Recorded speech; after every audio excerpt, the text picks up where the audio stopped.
जय श्री राधे श्याम। श्रीमद् भगवद गीता हिंदुओं के पवित्रतम ग्रंथों में से एक है।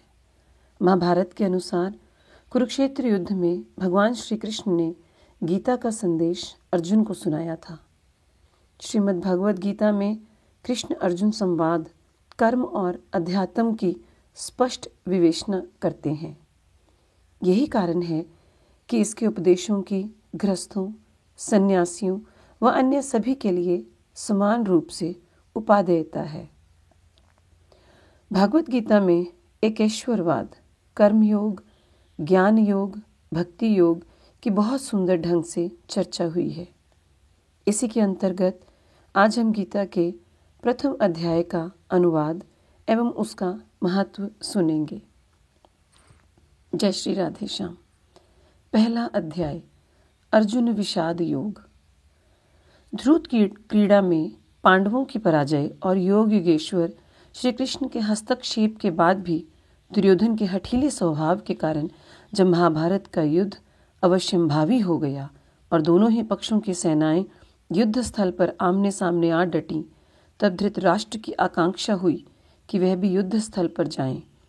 अपनी इसी भावना को उन्होंने महर्षि वेदव्यास जी के समक्ष रखा, लेकिन वेदव्यास जी ने धृतराष्ट्र को समझाते हुए कहा, हे वत्स, तुम नेत्रहीन होने के कारण युद्ध स्थल की दृश्य कैसे देख पाओगे? वहां जाने से तुम्हें कोई लाभ नहीं होगा। तब धृतराष्ट्र ने कहा, हे मुनीश्वर, आप ऐसा क्यों कहते हैं? यदि मैं युद्ध देख नहीं सकता तो क्या हुआ, सुन तो सकता हूं। वेदव्यास जी बोले, हे वत्स, मात्र युद्ध वर्णन सुनने के लिए तुम इतना परिश्रम करना चाहते हो, यह उचित नहीं है। युद्ध का वर्णन तो तुम्हें तुम्हारा सारथी संजय भी सुना सकता है, जो तुम्हारा परम शिष्य भी है। इतना सुनकर संजय हतप्रभ रह गया और वेदव्यास जी से करबद्ध निवेदन किया, हे मुनिश्रेष्ठ, ये भला कैसे संभव है? महाभारत का युद्ध तो कुरुक्षेत्र में होना है और मैं यहाँ हस्तिनापुर में महाराज के समीप। तात, आपके इस आदेश का पालन मैं कैसे कर पाऊंगा? आप ही इसका कोई निदान करें। संजय को आश्वस्त करते हुए वेदव्यास जी बोले, वत्स, तुम चिंतित न हो, मैं तुम्हें दिव्य चक्षु प्रदान करता हूँ। उनके माध्यम से तुम महाभारत का युद्ध यथावत देखकर महाराज को सुना सकोगे। फिर देखते ही देखते वेदव्यास जी संजय को दिव्य चक्षु प्रदान कर वहां से प्रस्थान कर गए। धृतराष्ट्र बोले, हे संजय, धर्म युद्ध भूमि कुरुक्षेत्र में युद्ध की कामना से एकत्र मेरे और पांडु के पुत्रों की जैसी भी स्थिति है, उसका वर्णन करो। संजय ने युद्ध भूमि का वर्णन करते हुए कहा, हे महाराज, आपके पुत्र दुर्योधन ने पांडव पक्ष की सेना को व्यूहात्मक स्थिति में देखकर गुरुदेव द्रोण के निकट जाकर इस प्रकार कहा, हे आचार्य, आप अपने प्रिय शिष्य बुद्धिमान दुष्टदुम्न द्रुपद पुत्र द्वारा रचित पांडवों की व्यूहाकृत सेना पर दृष्टि डालिए। हे आचार्य, इस सेना में धृष्टद्युम्न के अतिरिक्त महाबली भीम, धनुर्धर अर्जुन, सात्विक विराट, नरेश, महारथी द्रुपद, दृष्टकेतु, चेकितान, महाबलशाली काशी नरेश, पुरुजित कुंती भोज, शैव्य, युद्धामन्यु, उत्तमौजा, सौभद्र, अभिमन्यु और द्रौपदी के पांचों पुत्र सम्मिलित हैं। हे द्रोणाचार्य, इधर हमारी सेना में आप तो स्वयं हैं ही, आपके अतिरिक्त भीष्म पितामह, मेरा परम मित्र कर्ण, युद्ध विजयी कृपाचार्य, अश्वत्थामा, युद्ध प्रवीण विकर्ण, भूरिश्रवा, सोमदत्त का पुत्र तथा अन्य अनेक अस्त्र शस्त्रों से सज्जित योद्धा हैं, जिन्होंने जीवन का मोह त्याग दिया है। हे आचार्य, हमारी सेना भीष्म पितामह द्वारा रक्षित होने से अजेय है। उधर पांडव सेना का रक्षक भीम है, अतः हमारी विजय सुनिश्चित ही है। तदुपरांत दुर्योधन ने अपने योद्धाओं से अपने अपने स्थानों पर मोर्चे बांधकर भीष्म पितामह की रक्षा करने का निर्देश दिया। द्रोणाचार्य को संबोधित दुर्योधन के वचनों को सुनकर कौरव सेनापति भीष्म पितामह ने दुर्योधन का उत्साह बढ़ाने के लिए सिंह गर्जना के समान तीव्र स्वर में शंखनाद किया, जिससे कौरव सेना में हर्ष की लहर दौड़ गई। तदुपरांत देखते ही देखते शंख, मृदंग, ढोल, रणसिंगा आदि वाद्य मंत्र बजने लगे। इन सब का समवेत स्वर भयभीत कर देने वाला था। संजय बोला, हे हस्तिनापुर नरेश, अब मैं पांडव सेना का वर्णन करता हूँ। भीष्म पितामह के शंखनाद के पश्चात पांडव सेना में श्वेता शवों से युक्त श्रेष्ठ रथ पर आरूढ़ श्री कृष्ण व अर्जुन ने भी क्रमश अपने अपने पांचजन्य व देवदत्त नामक शंखों से उद्घोष किया। इसी तरह भीम ने पौंड्र, युधिष्ठिर ने अनंत विजय, सहदेव ने मणिपुष्पक व नकुल ने घोष नामक शंख से नाद किया। इन सबके शंखनाद के पश्चात धनुर्धर काशीराज, महारथी शिखंडी, दृष्टद्युम्न, विराट नरेश, सात्विक, द्रुपद, द्रौपदी के पांचों पुत्रों व सौभद्र, अभिमन्यु ने भी अपने अपने शंखों से नाद किया। इन सबके शंखों का नाद इतना भय कंपित कर देने वाला था कि पृथ्वी से आकाश तक कंपित हो गया तथा शत्रु सेना के हृदय विदीर्ण हो गए। हे राजन, तदुपरांत कपिध्वज अर्जुन रथ पर ही खड़ा होकर धृतराष्ट्र पुत्रों को सेना सहित देखकर अपना शस्त्र उठाकर ऋषिकेश अथवा श्री कृष्ण से बोला, हे अच्युत, मेरा रथ दोनों सेनाओं के मध्य खड़ा कीजिए। तनिक मैं उन रणबांकुरों को भली प्रकार देख लेना चाहता हूँ जिन जिनके साथ हमें युद्ध करना शोभा देगा। मैं उन लोगों को भी देखना चाहता हूँ जो दुष्ट बुद्धि दुर्योधन का इस युद्ध में मंगल चाहने के उद्देश्य से उसकी सेना में सम्मिलित हुए हैं। संजय बोला, हे महाराज, इस प्रकार अर्जुन के कहने पर ऋषिकेश ने रथ को दोनों सेनाओं के मध्य उस स्थान पर खड़ा कर दिया जहां पर भीष्म व द्रोणाचार्य तथा अन्य सभी राजागण उपस्थित थे। तदुपरांत अर्जुन ने कहा, हे अर्जुन, यहाँ उपस्थित कौरवों को अच्छी तरह देख लो।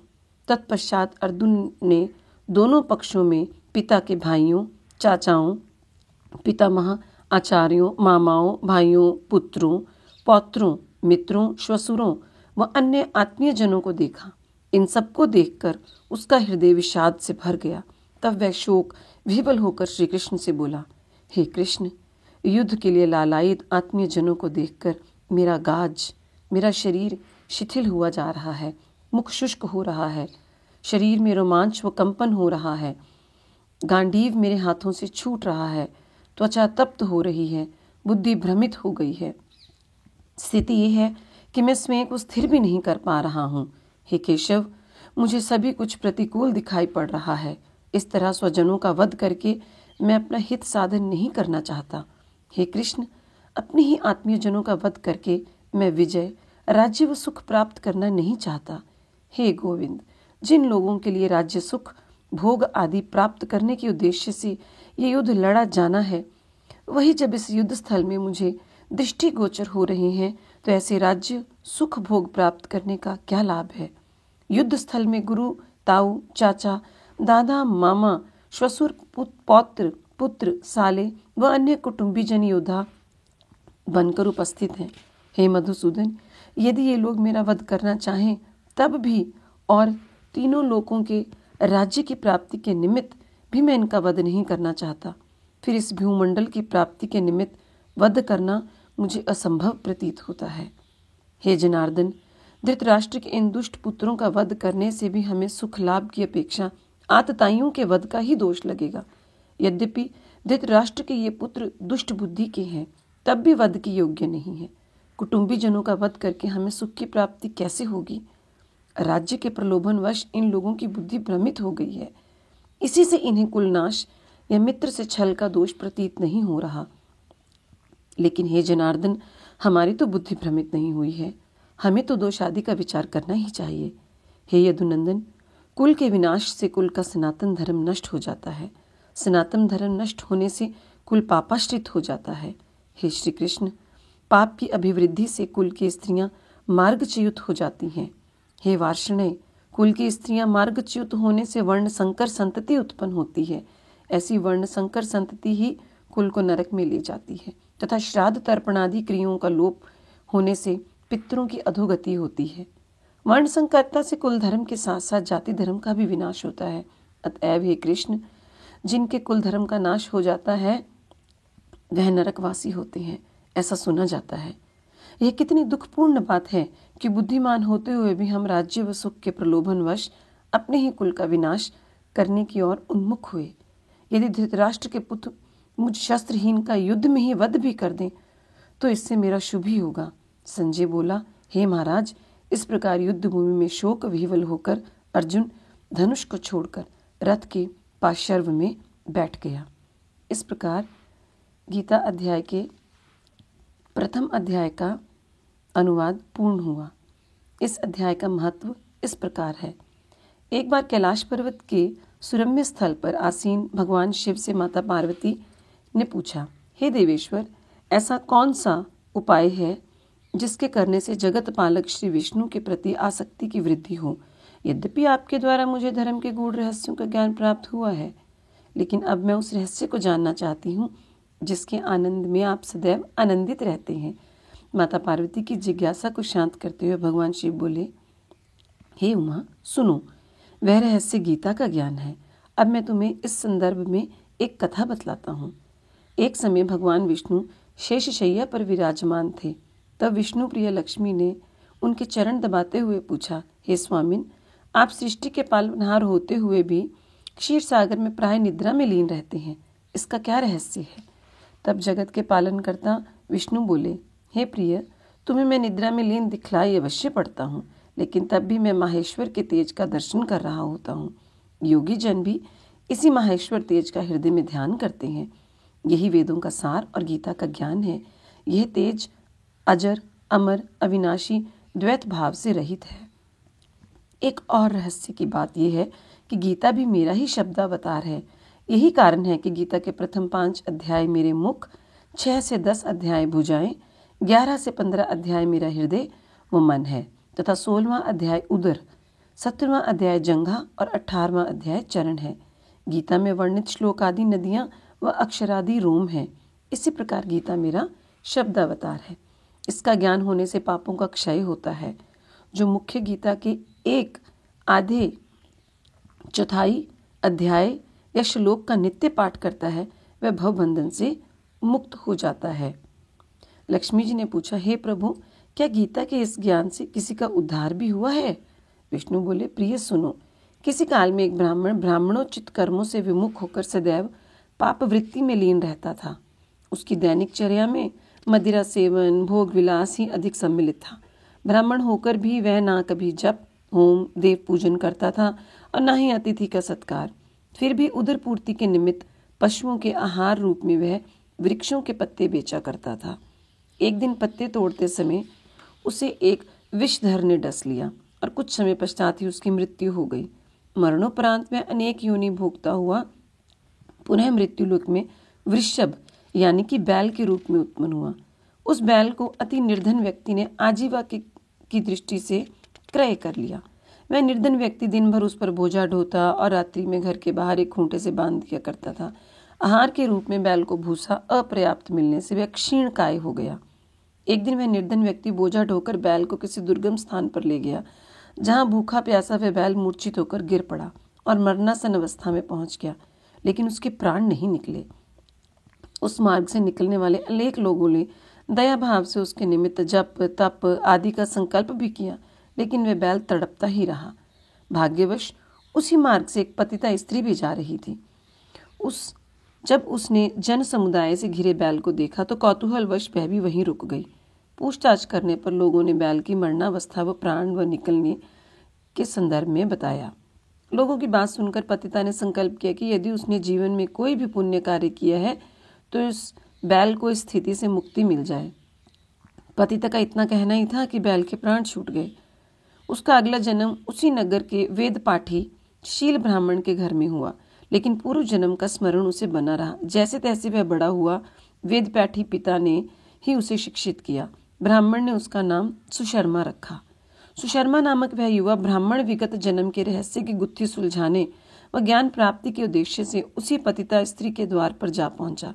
जब पतिता स्त्री द्वार पर आई तो सुशर्मा ने विगत जन्म का स्मरण करते हुए उस पतिता स्त्री से पूछा, हे देवी, जब मैं वृषभ योनि में मृत्यु से संघर्ष कर रहा था तब तुमने कौन सा पुण्य दान दिया था जिससे मुझे उस देह से मुक्ति मिली? पतिता बोली, मुझे स्मरण नहीं कि मैंने जीवन में कभी भी कोई पुण्य किया है, लेकिन मुंडेर पर लटके पिंजरे में बैठे उस तोते को तुम देख रहे हो। वह नित्य प्रातः जो कुछ भी बोलता है मैं उसका श्रवण मात्र करती हूँ। उस सुनने का जो फल था वही मैंने दान दिया था। अब दोनों ने तोते के पास जाकर पूछा, हे शुक, तुम नित्य प्राय क्या बोलते हो? तोता तो विगत जन्म में ब्राह्मण पुत्र था। उसने विगत जन्म में पिता द्वारा रटाए गए गीता के प्रथम अध्याय की बात बताते हुए कहा, इसी ज्ञान गर्व के कारण मैं विद्वजनों को अपमान किया करता था और एक गीता पाठी ब्राह्मण के शाप के कारण मैं शुक योनि में आ पहुंचा। दुर्भाग्यवश बचपन में ही माता पिता से विछोह हो गया। एक दिन भीषण गर्मी से त्रस्त होकर मैं मार्ग के किनारे मूर्छित जैसा पड़ा था कि दयावान ब्राह्मण मुझे अपने घर ले गया और मुझे पिंजरे में बंद कर मेरा पुत्रवत पालन किया। वह ब्राह्मण नित्य गीता के प्रथम अध्याय का पाठ किया करता था। मुझे विगत जन्म से ही ये अध्याय कंठाग्र था और ब्राह्मण के साथ रहने से अध्याय का पुनः अभ्यास हो गया। एक दिन ब्राह्मण के घर रात्रि में एक चोर आया। उसे और कुछ तो मिला नहीं। वह पिंजरे सहित मुझे उठा लाया और पतिता के यहाँ छोड़ गया, क्योंकि पतिता उसकी प्रिया थी। इस तरह मैं पतिता के यहाँ रहकर नित्य प्रातः गीता के प्रथम अध्याय का पाठ किया करता हूँ। यह पतिता उस पाठ का श्रवण करती है। इसी से इसका भी अंतःकरण पवित्र हो गया। तोता बोला, हे ब्राह्मण पुत्र, इस पतिता ने वृषभ योनि में तुम्हें इसी प्रथम अध्याय का फल दान किया था, जिससे तुम्हारी मुक्ति हुई। भगवान विष्णु बोले, हे लक्ष्मी, इस तरह तोते के मुख से गीता के प्रथम अध्याय का महत्व जानकर पतिता और वह ब्राह्मण पुत्र भी नित्य गीता के प्रथम अध्याय का पाठ कर मुक्ति को प्राप्त हुए। जो भी मनुष्य गीता के इस प्रथम अध्याय का नित्य शुद्धता पूर्वक पाठ करता है, उसे निश्चय ही मुक्ति मिलती है। जय श्री राधे श्याम। जय श्री कृष्ण।